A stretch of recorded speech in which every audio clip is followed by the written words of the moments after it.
Good friend of mine recently was buying a house and emails going back and forth between the agent and the seller and the buyer, etc. The people selling the house, the agent selling the house, actually put in an email in writing so my buyer could read it that they thought he was disingenuous in his negotiating style. They didn't like him. They suggested that the seller of the house didn't sell to him as a buyer. Crazy that they would put that in writing. And that's what we're talking about in today's episode 719 of the Daily Sales Message podcast. Right, every day I share a piece of simple and actionable advice. It's designed to help you feel more confident and sell more stuff too. And today, really, it's like a what not to do. What not to do. Now, not insulting your buyer is something I don't feel like I should have to point out, but it actually happens. And this person was so wildly unprofessional that they actually wrote in writing, how else would they write? They actually wrote in writing disparaging comments about my friend. Whether those comments were true or not really doesn't matter. A lot of it's down to perception and just, not getting on with people and whatnot. That's fine. But the sheer lack of professionalism on behalf of the people, of the agent that's selling this house, was just astonishing. And we're not talking about cheap houses. This was a very, very, very high-end house.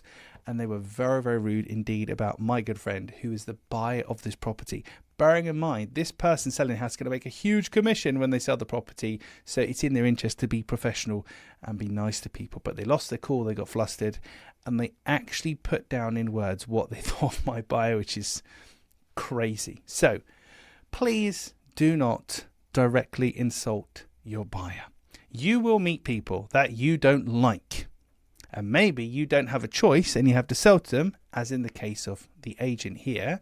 And guess what? You have to suck it up, be professional, and that's it. As soon as you start sharing your opinions or your thoughts, or you do anything other than help that sale move forwards, you're just going to embarrass yourself.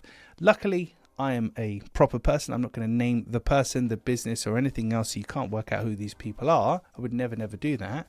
But other people would. And you very quickly get a reputation for being rude and unprofessional. I've got this thing where I'm pretty sure that the world only has like 100 people in it and everybody knows everybody else. It's a small world. Your reputation is everything.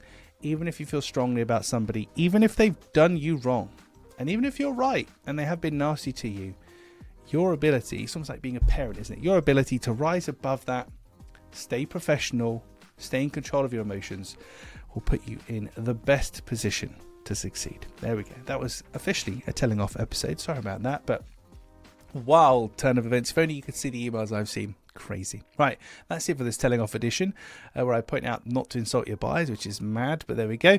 Next one, 721. We're talking about people that need to make a photocopy. There was a study done about people that need to make a photocopy, cutting in line, and how that works. It's very interesting in terms of helping your buyer make a decision, but I'll cover that in tomorrow's episode. In the meantime, thank you for listening or watching all the way to the end. I appreciate it. I'll catch you tomorrow for a less telling off edition of the Daily Sales Message.